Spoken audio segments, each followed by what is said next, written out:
Good morning, world, and hail to the Chiefs. I'm Steve Rao, the host of Pod and Roku TV's World Edition, and I greet you live from the All-America city of Morrisville, North Carolina, the 8th largest state in the United States of America. Before we get into some of the main issues of the day, first of all, as we lead up to the Ukrainian anniversary of the Ukrainian invasion, President Biden is visiting as a surprise visit, and he's also pledged another $500 million in aid to Ukraine. We also begin this President's Day message, praying for the family of former President, the 39th President of the United States, 98-year-old James Earl Carter, Jimmy Carter, who has decided to spend the remaining days on this earth with us in hospice. We have not gotten news of the President's condition, but his grandson has confirmed that he is in the final days of his life. Only Jimmy Carter could battle death and be revered in life, in the final end of life. But we will talk about him as well today. Today, I want to devote my insight on President's Day. After the founding of our nation at a time of kings and queens, the United States of America, our republic, with our first president, George Washington, decided that our leader would be one of us, a citizen of the United States, not a king or queen or a member of royalty. George Washington, when offered the position of king after winning the Revolutionary War, declined and said that the most important office he could ever hold is citizen of the United States. Since that time, there have been 46 members of this exclusive club, the presidents of the United States. All of them have one thing in common. They've recited the same 35-word oath that every president has taken, that they will faithfully execute the office of President of the United States and will, to the best of their ability, preserve, protect, and defend the Constitution of the United States of America. That oath was taken from Washington all the way to the current president, Biden. We also know that there's only a couple of requirements to be the president. You have to be a citizen of the United States, 35 years of age, and resided in this nation for 14 years prior to running for the White House.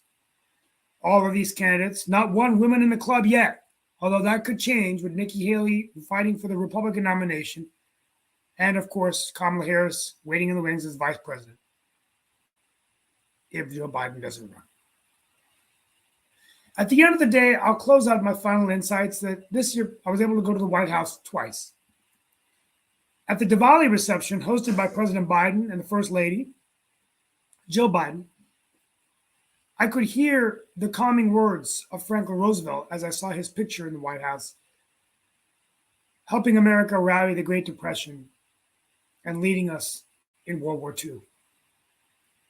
I could remember the resilience of George Washington as I saw his portrait, could hear the words in my head of what Lincoln's inspiration to save our Union on the Gettysburg Address, when he reminded us that those dead on those fields had not died in vain, and that a government of the people, by the people, and for the people shall never perish from the earth. Or was it the inspiring words of John F. Kennedy, who asked us that we could dare to go to the moon and that we must serve our nation, asking not what our country can do for us, but what we can do for our country? We remember Nixon resigning. We remember George W. Bush when he, on the ground of 9/11, said, "I hear you, we hear you, the entire world hears you." And in that one instant, politics was put aside and he became the president of all of the United States of America during one of the most horrific attacks in our nation's history. Now we're in the era of Trump, although Trump is no longer in the White House. And Joseph R. Biden serves as the 46th president of the United States, a president who's overcome a lot of adversity and darkness in his life, losing a wife and 2 children, becoming the vice president after being a U.S. senator, and unexpectedly finding himself in the Oval Office, a position that his son, Beau Biden, had always wanted his father to run for. At the end of the day, the presidency is an interesting office. It's a powerful office, but it's one where we've seen leaders of our country lead us through some of the greatest of times, some of the darkest of times. But through it all, we know that within minutes of leaving the office, they transition back to being a private citizen, and the next president comes in. This transfer of power has been something that's been an inspiration to millions around the world who watch the United States of America. And although that has been challenged in recent times, I still believe that it is the pillar and foundation of our republic, and we must all be very proud. Today, we say hail to the chiefs, the presidents of the United States.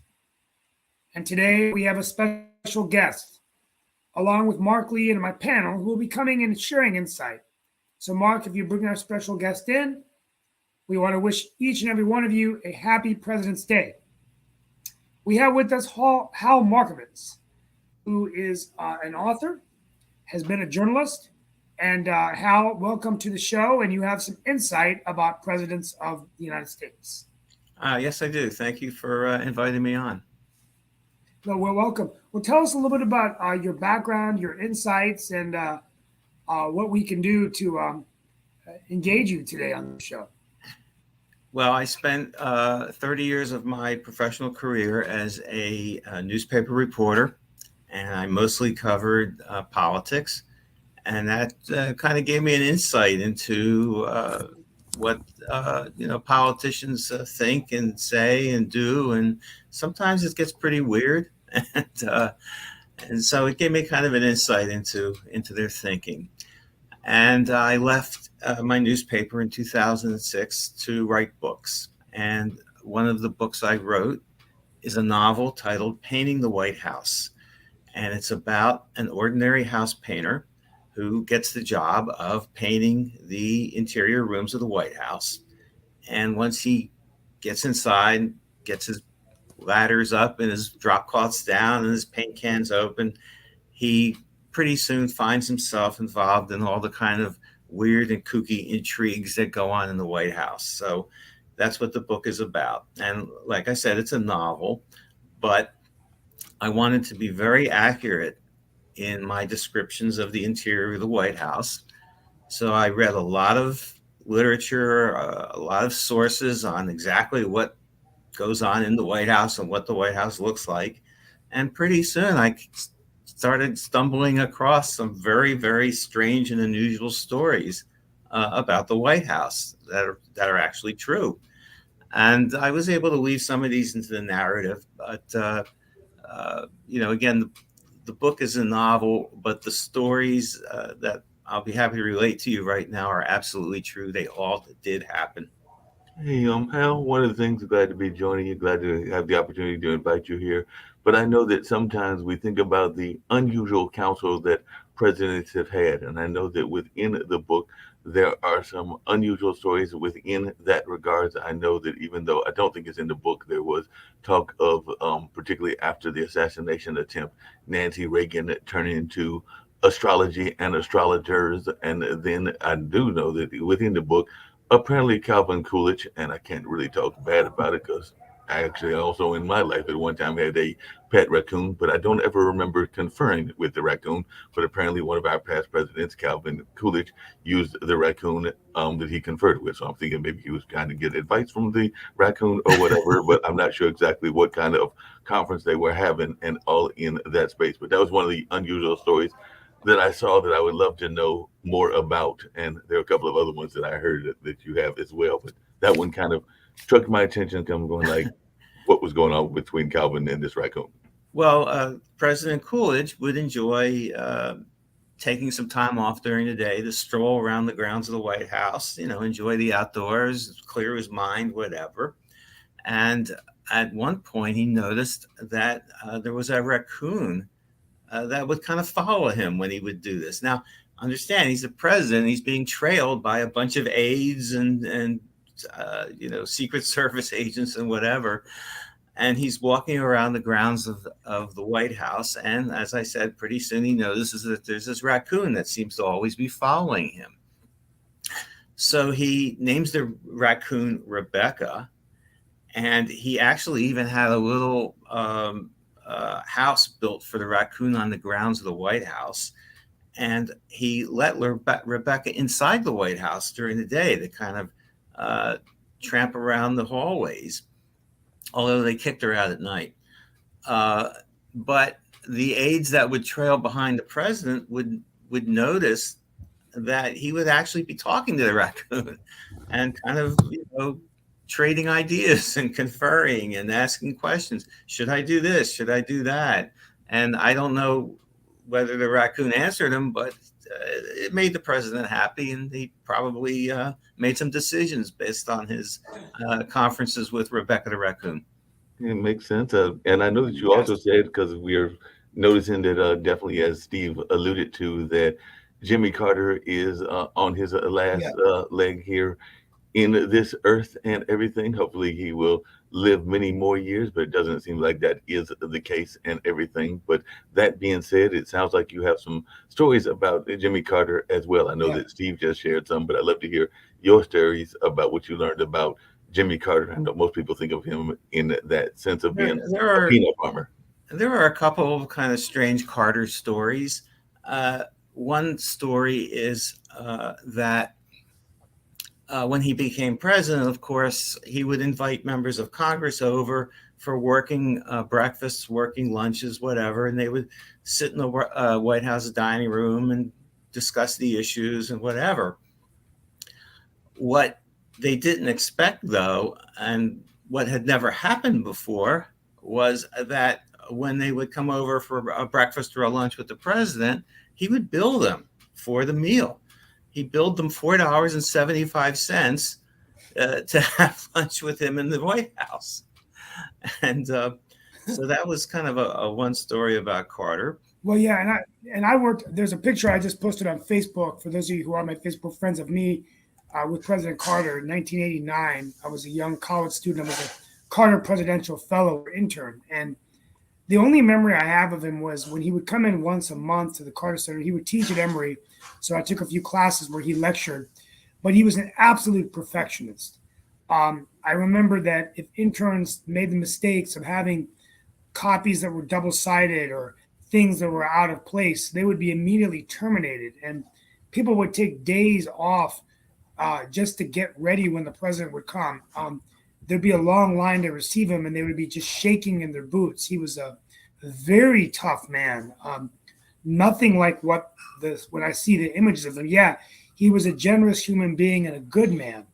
But boy, you didn't go from being a farmer to a naval engineer to a state senator to a governor and to a president. At that time, the presidency was really those that were able to rise up to the ranks when there wasn't a lot of money. There was no social media. It was truly the best of America coming on the stage to seek the White House, or at least had come through the system. And I'll always have that memory with me as long as I could live. I remember him getting mad once, and that a university student was arguing with him in a class, and he was teaching on Middle East and foreign policy, and Carter just cut him off, and he said, "Young man, given the fact that I was the president of the United States and I negotiated the Camp David Accords, I think it's fair to say that I know more about Middle Eastern foreign policy than you." And so, makes a lot of sense. That's a good comeback. And so, but anyway, but he's the only. I was going to close out with this. I might talk about the end of it, but he was the only president. I think he will be looked upon now by historians as the only president in the United States that really used the ex-presidency or used the presidency as a stepping stone to do more things as an ex-president. So this is a president who, leading the Carter Center, fought for free and fair elections in Haiti, attacked guinea worm disease, joined Habitat for Humanity in building homes for the homeless, was always a voice for human rights through the Southern Hemisphere, Latin America. The late former Robert Pastor, who was a national security advisor of Latin American affairs, was my professor at Emory. I worked for Dr. Pastor at the Carter Center. These were all great things that President Carter did. And I don't see any other former president in that role anymore. Pretty much they stepped back, right? Even Obama, we haven't really seen Obama much out in the public limelight. Maybe that'll change over time. But anyway. He's popped in definitely on a couple of issues, not as much as Carter. I would agree with you on that. But one thing that I was going to ask Hal was politics, and particularly national politics, something you were always interested in? Because I know that even in my own case, part of the reason of going into journalism was because of Watergate and the interest in Watergate and being an investigative reporter and an investigative journalist and all in that space. And I actually had the pleasure not of ever working with any presidents, even though I did attend and see some presidents in speeches and things of that nature, and definitely on the campaign trail. I think I definitely saw Gary Hart and a couple of the other candidates, including Hillary Clinton. But I did have the pleasure of working and being taught by George Reedy, who was a former press secretary for LBJ. So I was just wondering, that was when I was at Marquette, whether that was something that you were always interested in, this kind of national reporting, presidential reporting, and investigative reporting that became popular during the Watergate era. I was a college student, a journalism major in the mid 1970s. And of course, Watergate was a big story. And I cannot tell you that it did not influence me. It certainly did.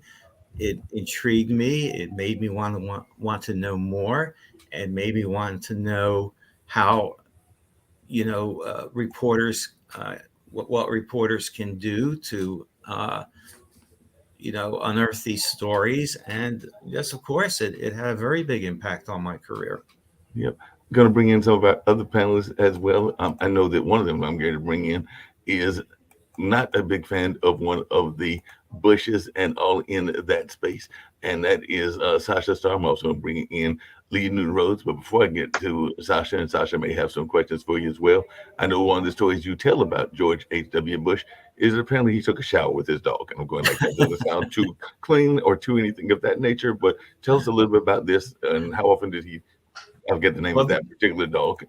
George and Barbara had a dog named Millie. Yes. And if you go online or you Google it, you'll see photos of the Bushes with their dog Millie, and they're, on the White House grounds, and they're having fun with their dog, and everything's just, it's such a picture of Americana, how just terrific this relationship is with a couple and their pet, which is fine, and there's nothing wrong with it. But Millie, when George would hop into the shower, Millie would go in with him, and George H.W. Bush and his dog Millie showered together. There's no other way to put it. Yeah, there's no other way to put it.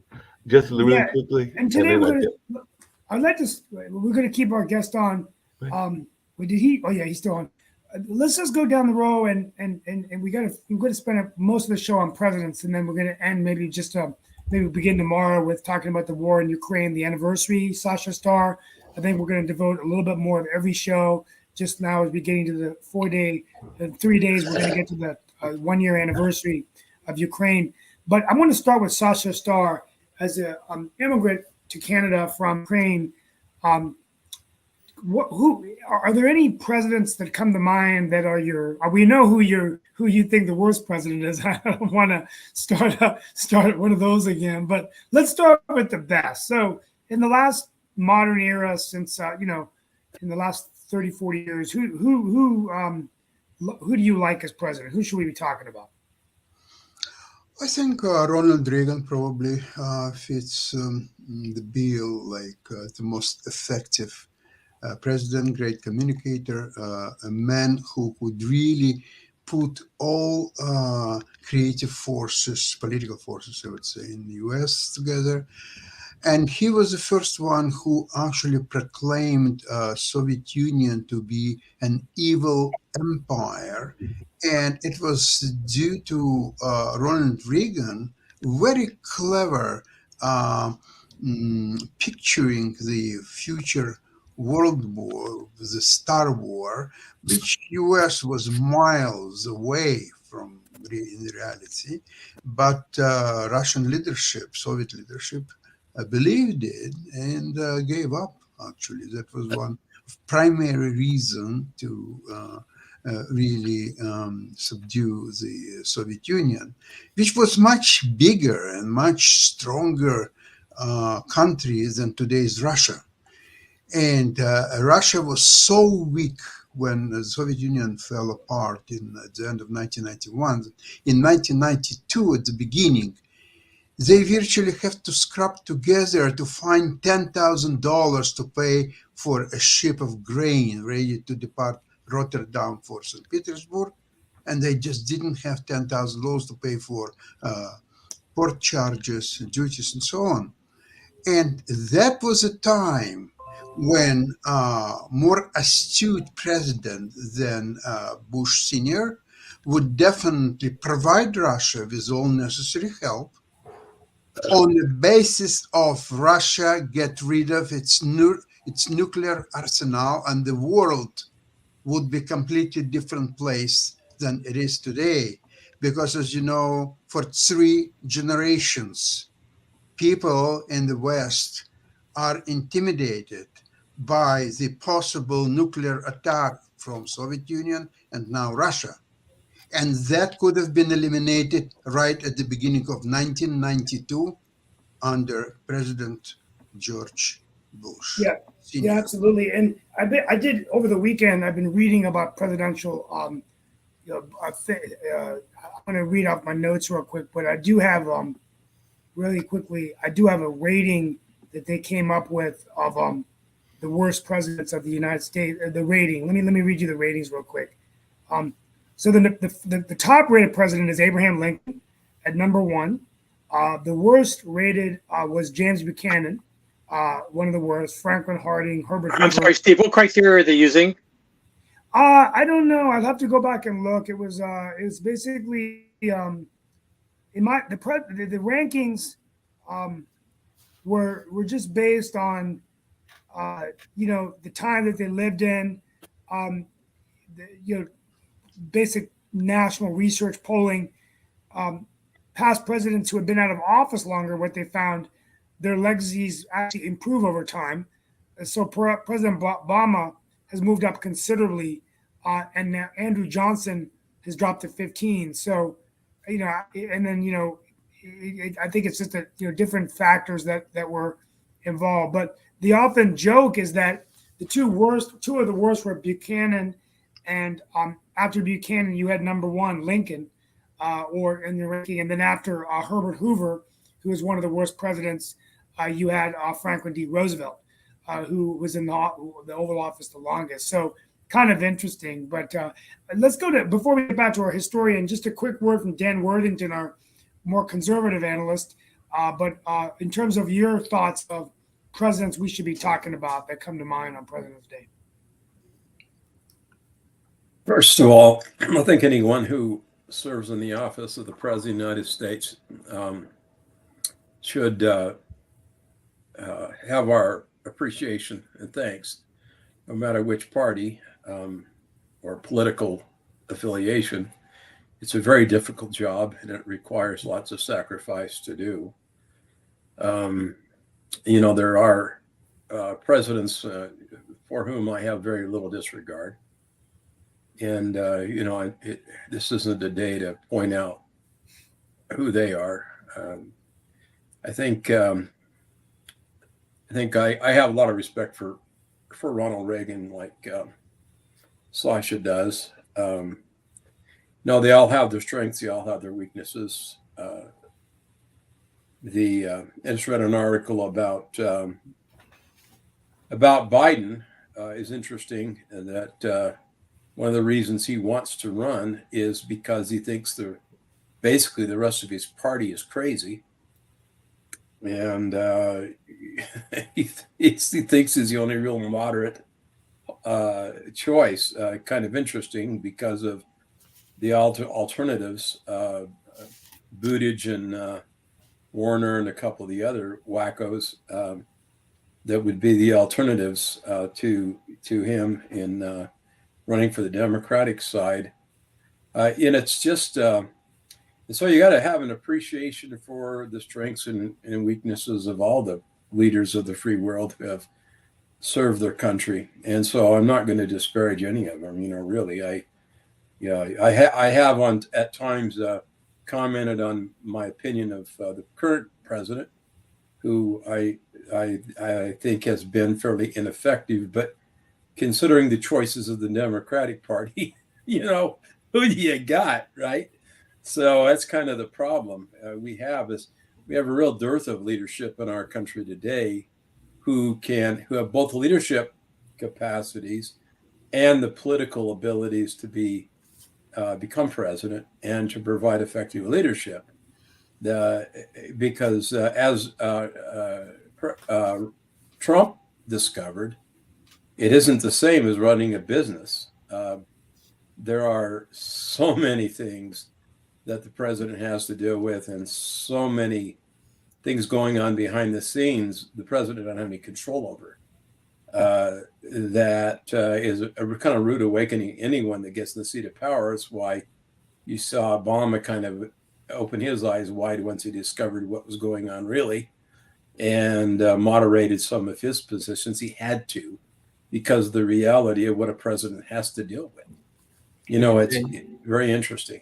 Hey, Dan, in that same line, and I don't know whether Hal would agree with me, but I would argue that and I'm not saying that you're not right, that if the Democrats have been hijacked by the left and everything in that nature, I can say that in some ways the Republicans with Marjorie Taylor Greene and some of those other forces have been hijacked by the far right. So I think that both parties have some work to be done. Oh, we live in the day of wackos. There's no question about that, that of extremes. But guess who created those extremes?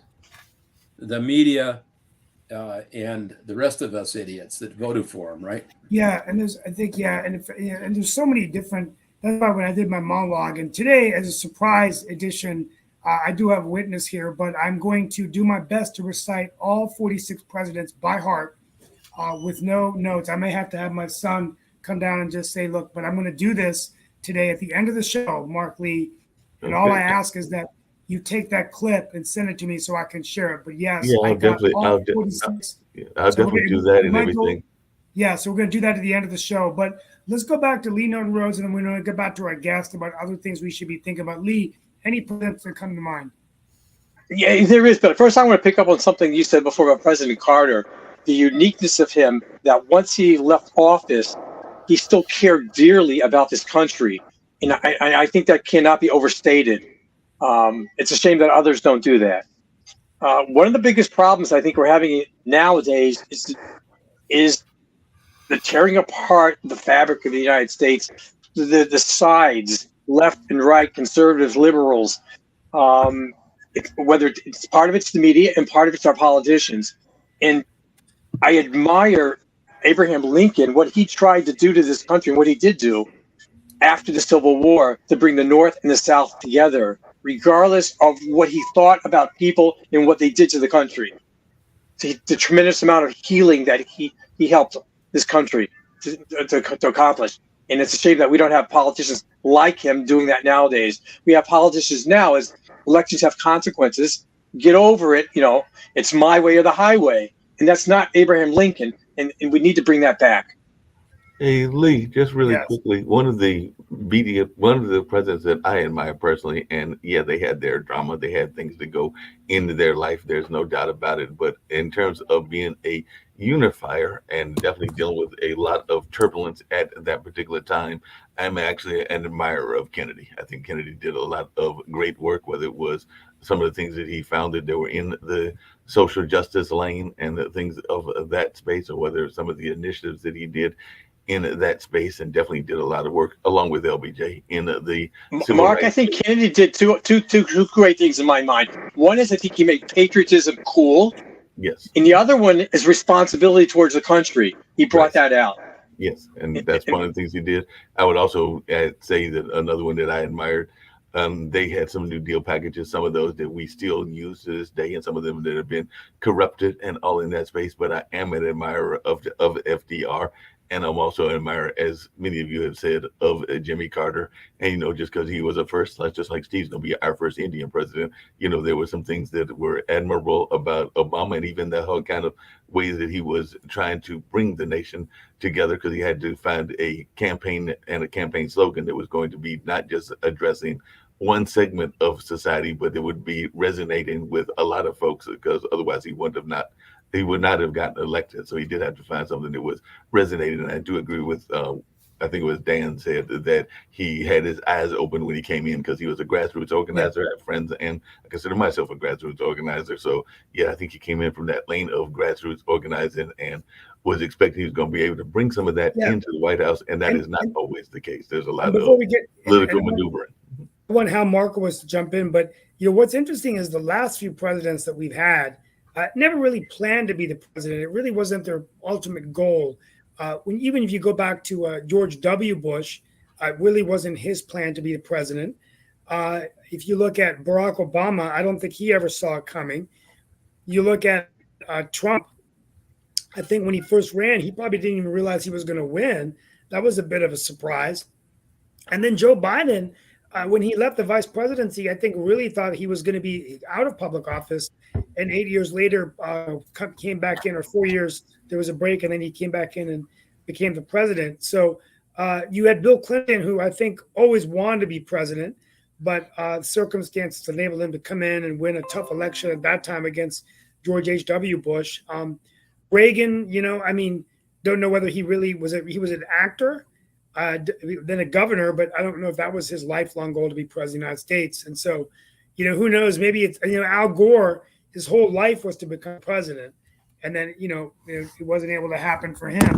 So all these people want to be president, but it's something that comes upon. But any other interesting stories you have for us, Hal, about any president? Hey, along those lines, I was actually going to ask about one of those because, oftentimes we hear of press conferences, and I alluded to it earlier and everything, but I don't know that there has ever been a press conference about a basic human activity. I mean, we all have to do it, whether we want to admit it or not, but it's part of our human basis and everything. We all have to go eliminate stuff, and I'll just leave it at that kind of note and everything. But apparently there was a press conference that Dwight Eisenhower had because he had to move his bowels. This I really got to hear. So why there is a press conference for moving your bowels?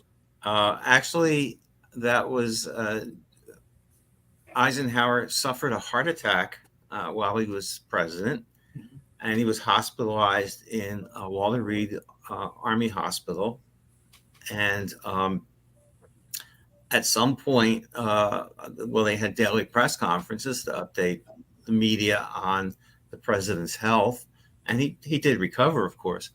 But during one of these daily press conferences, his physicians disclosed to the White House press corps that the president had successfully moved his bowels that day, which upset the president a bit when he heard about that. And speaking of that, apparently Lyndon Johnson had diverticulosis, and he was always constipated and literally would go days and weeks without going to the bathroom. So it was just miserable for him. And so I'm sure it was you hear miserable. these stories about Now we know why he was so full of it. Now we know. Hey, There was a it's uncomfortable. It's when you don't go to the bathroom for a few days. It's just not, how do you run the Bowels country? not move.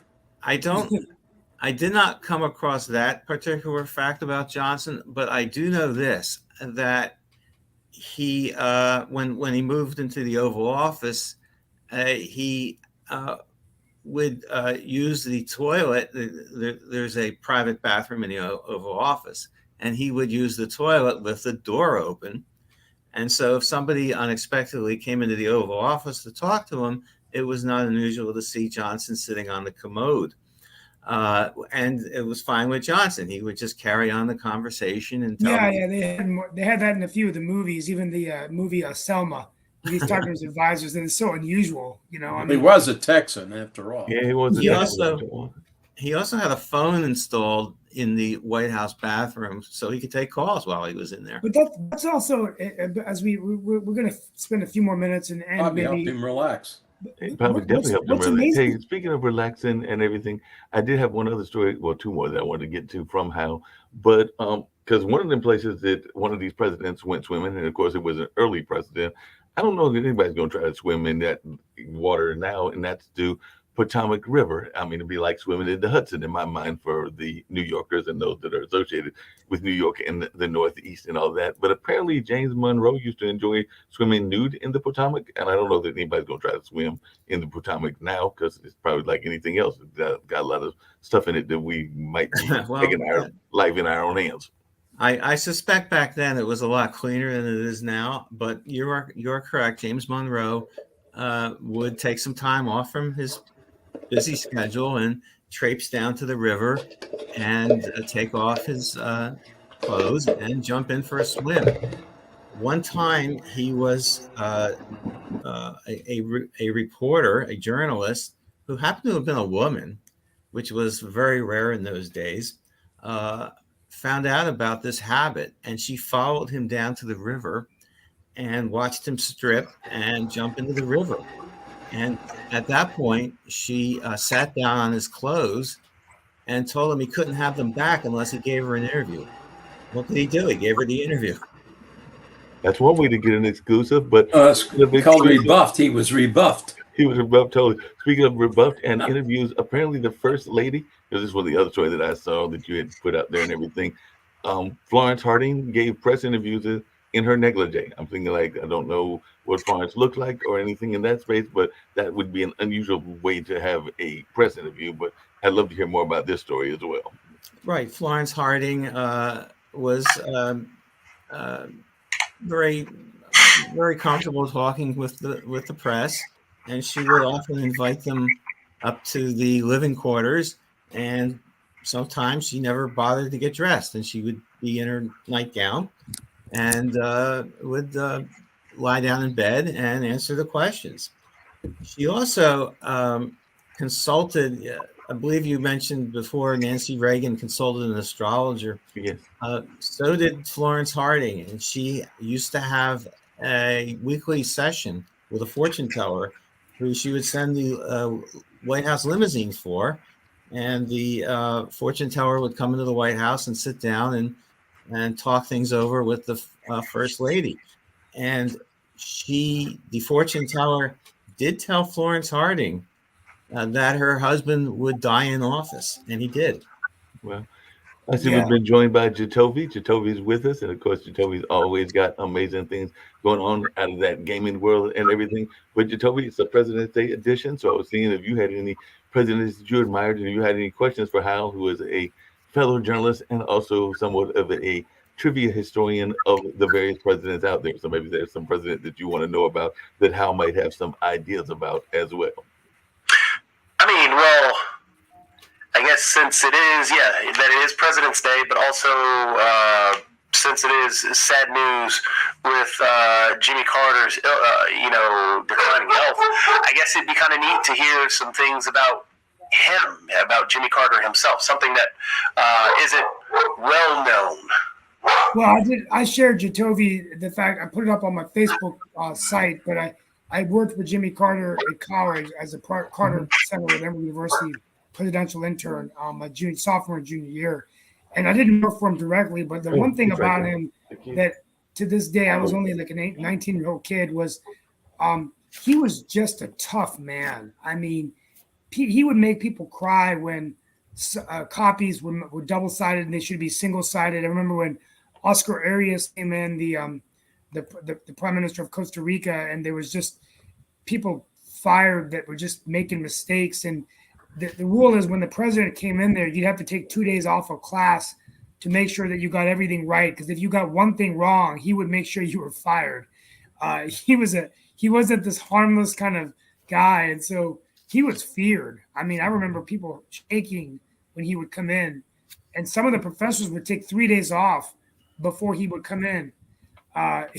So anyway, that's just something interesting. The point is, he's a good man, but I think he was a really hardcore driven person who, dotted every I and crossed every T. And I think that's the way he lived his life. I don't think he had a good presidency, obviously, but, I think a very successful ex-presidency, but, lots of people working for him, and he made a big difference in the world. So. Hey, Hal, just out of curiosity, are there any unusual facts that you have about Obama and Trump? I know that those can be two polarizing presidents. As far as President Obama is concerned, I didn't find much. He was not the funniest guy who ever lived in the White House. There are, of course, a couple of funny Trump stories. The funny one that I found, the funniest one that I found is the White House actually has 3 floors. The first floor is, where all the tourists go, and the West Wing is on the first floor, and the East Wing is where the First Lady's offices are. The second floor is an apartment, and it's where the president and his family live. And there is actually a third floor, which is just a few rooms, a bedroom, a couple of other rooms. During the Obama presidency, Michelle Obama's mother lived on the third floor. So the president's mother-in-law lived up there. When the Trumps moved in, the First Lady, Melania Trump, discovered this third floor. Now, it hasn't been unusual over the years for presidents and first ladies not to share bedrooms. The president's a busy guy, gets phone calls all hours of the night. The first lady just wants to have a good night's sleep. So there have been, over the years, many presidents and first ladies who have preferred to sleep in different bedrooms. Melania Trump discovered the third floor bedroom, and he decided that's where she was going to live in the White House. So the Trumps not only did not share the same bedroom in the White House, they didn't even share the same floor. Interesting.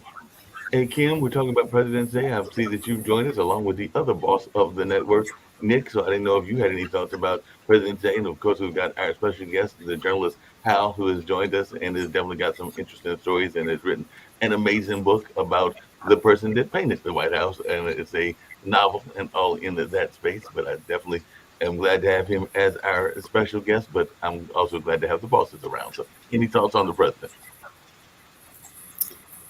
I'll let Nick start. Oh, if I put you on charge on that. Okay, we'll put me on the chart. Okay, being a president is a very serious responsibility. And I always say they are there to serve us. And I want to thank all the presidents in the past and today. Whether I liked what you did or not, I respect you, because you took on a great responsibility to help build a better America. So we should celebrate this day because it's a very important day for all the presidents that we have had in our past, today, in the present, and for our future. Happy President's Day. It's a great day. And the history of the President's Day, it's really around George Washington's birthday. So that's why they selected the February 20th week. I think his birthday is on February 22nd. And it's a day just for America, federal holiday. But, I use it as a day to learn about presidents. Today, I'll be ending the show doing all 46 by heart. So do the drum roll, and I'll have a witness here. But I'm also going to be recording it on my phone. And I have no teleprompter on Pod or Roku TV. So when I speak, usually I'm speaking right into the camera. I tried to start doing my monologue without my phone, which is easier because now I'm looking straight at you. But Steve, I've got a very important question for you and everything, which is that we know that you are going to be the first Indian president of the United States and all of that. So we want to know, every last one of us here, what our positions will be on your cabinet, since we know that you're going to get this office and you're going to get this job. So I need to know what positions we're all having. I understand Toby's going to be in head of gaming. There's going to be a new office. So the cabinet of gaming and all in that. Sasha's going to handle foreign affairs and all in those lines. But I need to know from you right now, what positions are we getting? I did find a role model in the governor of Maryland, who actually he was in the military, but he was a city council member who got into journalism and media, and now he's the youngest governor. He's only 44 governor. I can't remember his name, but that made me inspired. Hey, maybe I'm not going to run against Josh Stein, maybe after Josh, and then become governor, and from governor go to the White House, right? Well, you really need to serve in the military for a little Yeah, bit. I know it's too late. I do regret, Dan, that No, I it's never not. served in It's the not too military. late for you. Should I have done know something. it is. I think I don't think I'm too old now. I'm 51. The guard? No, you're not. You're under 50, aren't you? No. I'm Oh, he's 51. over 50. Yeah. But Oh, I thought you were just a young buck.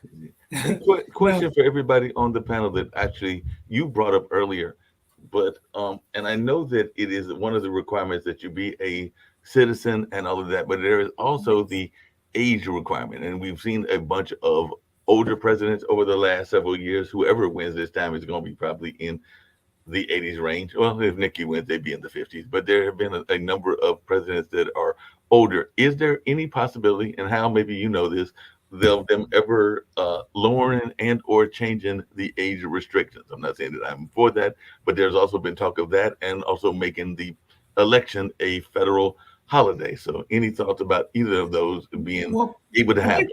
I think part of the reason presidents are living longer is that, and just in general in America, even if you look at the courts, is healthcare is keeping us alive longer. I mean, you think about the founding of this country, even living to 50, 55 was a long life. But now it's very common to live till 75, 80. We could take our exercise, we could take our supplements or vitamins.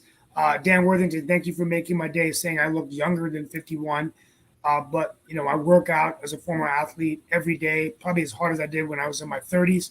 So hopefully that's keeping me younger so that whatever I do, I can live longer. And that's everybody. I mean, and so I just think that eventually we'll have to have younger presidents because these older ones are just going to die out. And then Sooner or later, they got to die. yeah, if you're 75, 80, eventually you're going to have a time. But in terms of federal holiday, I'm for it. I think we have a day off would encourage more voting. And I think Hey, regardless. now, Steve, if Kamala gets elected, then you won't be the first Indian. But she's half Indian, half African American. But Nikki Haley, which I'm going to mention that in my closeout today, but that's a truly amazing situation in that she is the daughter of Indian American immigrants, Sikhs, who went to South Carolina. And it really says a lot about the fact that, she's now a serious contender for the nomination of the party. She may not win, but the fact is she's got the street cred, the credentials to be in the Oval Office. And so Sure. I think for many Indian Americans, regardless of whether we're Democrat or independent, it is a sense of pride. And I think I'm a moderate Democrat, but I got to tell you, I'm very proud of Nikki Haley. And I think that I think it's absolutely wonderful that she's put herself in a position to seek the highest office in the land. And when I was a kid growing up, there was no way. If you had told me that an Indian American woman, the daughter of immigrants, would have a chance to be considered for the president, I would think you were crazy. But I think most people around you would have thought that, right? So it just shows Steve, you what does how it far say about the state of America being a racist country? I don't know whether it's just, it's, I mean, my statement had nothing to do with about racism. It's just that you just didn't think that someone like that of our heritage would become a president. Oh, Basically, most Americans don't give a damn about a person's skin color. No, it's true. Yeah, maybe you're right. I mean, but she's got a good record. I think, but anyway. Hey, Mark, tell me, that's my what is answer. your thoughts on that? Because definitely we had that first African American president in the sense of Obama, and there is this notion that that is an aspiration that people have talked about in high school and even older years about their aspirations of being president, and that anybody can be a president, and that has definitely changed the narrative of Obama, and now maybe Nikki has changed the narrative, but there are still roadblocks to that from some of the communities that exist. But what are your thoughts on that, Jito?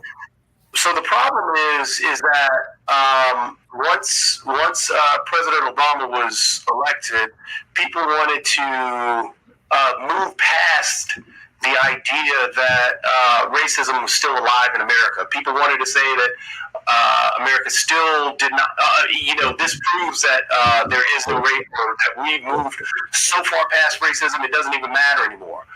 Well, that's untrue, and sadly it is. It's still alive and well in the U.S. That's based on statistics. I mean, heck, Nikki Haley, yes, it's amazing that, of her background. I don't like her policies, but I am happy that due to her background, she's made it to this point. However, she's polling at roughly about 2%. She's not going to truthfully have a chance. And even Ann Coulter has come out and already said, go back to your country. So, Oh, that's bad. That's bad. And that's crazy because she's an American and just like me, American citizen, and But Who's Ann Coulter? This is what we are still. Why are we listening to Ann Coulter? Who the heck is she? We're not. Well, guys, Mark, go ahead and begin the countdown because I think I don't listen to Ann Coulter. I don't know. We're going to wind down everything, but I hear what Jacoby's saying and everything. The only other thing that I was going to add to what Jacoby just said, and some people may think that it's a great idea, some people may think that it is stating the obvious. I actually talked to a friend of mine. They're like, that's stating the obvious. But I think it was yesterday, over the weekend, that President Biden actually made an executive order that was talking about the fact that systematic racism existed, kind of to what Jacoby is talking about as well. And he made a executive order just acknowledging the fact that it was out there. And then when I mentioned that to some friends of mine, they were like, that's like stating something that we already know. So one of the executive orders that trying to figure out why the executive order was made, since it's a known fact that there is. Just to touch on that as well, if you look at what the GOP policies are being pushed out right now from Ron DeSantis to others, Greg Abbott and all, about these banning books and basically fighting against quote-unquote CRT when they don't even know what CRT is, quote-unquote wokeism, which they use the terminology, which they don't even know what that term is. Basically, they're Black history, and they're banning these books that are around Black history, as well as the LGBTQIA community. They're banning those books. They're also taking away a lot of women's rights and so on and so forth. So to say, again, it is great. We've made progress, but a lot of what's happening right now, we're starting to regress in some things that we should be aware of and be cognizant of, because we cannot get out there and say, "Hey, we're the home of the free, the land of the brave, and the home of the free," and then turn around and ban books that we're afraid that our kids may see when we're the parents supposed to be educating them. Yep. Mr. Tovey, I agree with you. The book burners had never been on the good side of history, but there are those who wanted to ban Tom Sawyer and Huck Finn. Pornography also does not belong in public school. So some books are clearly not appropriate for public school. That's a false premise. There's no pornography in public school. We cannot put out there false information saying, well, there's Playboy in elementary schools or they're teaching CRT in elementary schools. That's just not true. That's just not true. Tom Sawyer, that was banned from a lot of schools. Pornography. Now, don't say that Tom Sawyer's pornography, because it's not. I didn't say that. I said there's Tom Sawyer, which is banned, and also I'm asking you a question: is pornography appropriate for public schools? You're going to agree, no. So if there is, that should be censored. Or do you agree? You're better than this. Now you're just stating something, saying, "Oh well, pornography is in elementary schools." Is it really? No, it's not. So why are we having a discussion around that? Because there are because it is a good meetings, the parents presented it. It's not when in you're there. doing comparisons of what we censor, The Bible itself we should need be to make banned. sure that we censor. Oh yeah, that's right, Jacoby. The All right, Bible guys, are we ready for my rendition of the That gives us your point of view. disagree You just that the lost Bible all said that credibility everything with that me, you're buddy. complaining about being banned. The Bible talks about stoning people. The Bible talks about murder. The Bible talks about, incest.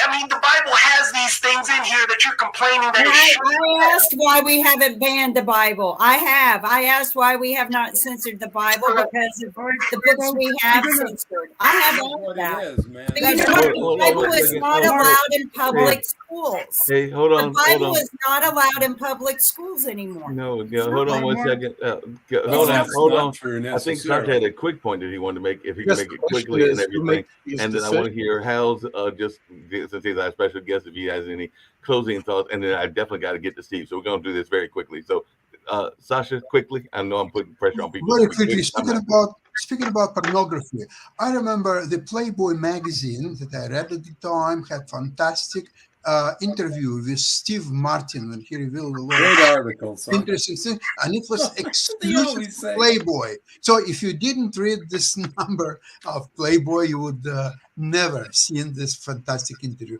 Now, speaking about Nikki Haley, she has no chance. There will be no U.S. woman president for next 375 years. And one of the reasons is U.S. has to impose a very aggressive and strong posture, which cannot be projected by women, number one. Number two, I remember the episode with French President Sarkozy when he went to Moscow to settle the conflict between Russia and Georgia. And they were talking about, and then Putin came close to him and he squeezed his hand so much, his hand was almost broken, and all he could think of is to run to the airport and board the first plane back to France. So politics could be also very physical. And in that case, men have a tremendous advantage. Even people like Donald Trump. All right, guys. Hey, Mark, just are we really ready? quickly, if Hal has final words, and I'm gonna turn it over to you, and we can go a couple minutes over. But Hal, any final thoughts? I'm gonna try to put up your book banner really quickly as well. But I did have you as the special guest. I'd love to hear your final thoughts, just in general. You heard the lively part of the discussion, which I told you it can go to sometimes. So, Can I finish with just a funny story about the White House? Would anyone Please. mind? please. Yes, that's great. Okay, the White House was designed way back in the 1790s by an architect named James Hoban. And Hoban wanted to get this job right. He took it very seriously. And so when construction began on Pennsylvania Avenue, he had a cottage built on the White House grounds, and he moved into the cottage so he could oversee the construction 24 hours a day, 7 days a week. And things were going very well, and he was very satisfied with how the construction of the White House was going. And at some point, he decided he didn't have to live there anymore, so he moved out. So he leased the cottage to a carpenter named Donahue and his wife, Betsy. So Betsy Donahue and her husband moved into the cottage. And it didn't take long, but it was discovered very shortly thereafter that Betsy Donahue was running a brothel out of the cottage. So the Donahues were kicked out, but it just shows you that the original use of the White House grounds was not what it is today. Well, Like, are you There you go, sure? folks. Are you sure? I am absolutely sure. Yes. Okay, good. That's There good. might be some questions about that. Steve, I'm gonna drop everybody off and give you the final word on all those presidents and all of that. Hal, I'm Here glad we that go. you were We've able got, to join. first of I hope all, you'll I just come back want to, later this as is my well. But phone, you're and I'm drop everybody off. videoing this. We might go a few minutes over. Yes. I am live on Roku, and I'm going to go all 46 presidents by heart. If I miss one or two, please give me a grace. Mark, send me the clip at the end. This is streaming also on my video, which I'll share on Facebook. So we want to thank all the presidents. Hail to the chiefs, from George Washington to the current day. And may we wish them well in whatever they do leading the United States of America, our republic. Here we are, the presidents of the United States. George Washington, and here are my notes. I'm putting them right here. George Washington, John Adams, Thomas Jefferson, James Madison, James Monroe, Andrew Jackson, Martin Van Buren, William Henry Harrison, John Tyler, James K. Polk, Zachary Taylor, Millard Fillmore, Franklin Pierce, James Buchanan, Abraham Lincoln, Andrew Johnson, Ulysses S. Grant, Rutherford B. Hayes, James Garfield, Chester Arthur, Grover Cleveland, and Benjamin Harrison. Grover Cleveland held the presidency twice, two terms, one in between he was not the president. William McKinley, Theodore Roosevelt, William Howard Taft, Warren G. Harding, William Howard Taft, Woodrow Wilson, Warren G. Harding, Calvin Coolidge, Herbert Hoover, Franklin Delano Roosevelt, Harry S. Truman, Dwight D. Eisenhower, John F. Kennedy, Lyndon B. Johnson, Richard M. Nixon, Gerald R. Ford, Jimmy Carter, Ronald Reagan, George Herbert Walker Bush, Bill Clinton, George Walker Bush, Barack Obama, Donald J. Trump, Joseph R. Biden. Those are the 46 presidents of the United States. Hope I did okay, Mark, but we did it. Want to thank you all for being with us today on this President's Day edition, and we look forward to seeing each of you tomorrow, where we're going to talk about Ukraine, the anniversary. We're going to talk about aid to Ukraine and other things going on in the world. Also, one of the water reservoirs is down in the west near Arizona. We're going to talk about that as well. From our family to yours, be safe. Happy President's Day to all. God bless each of you. Thank you.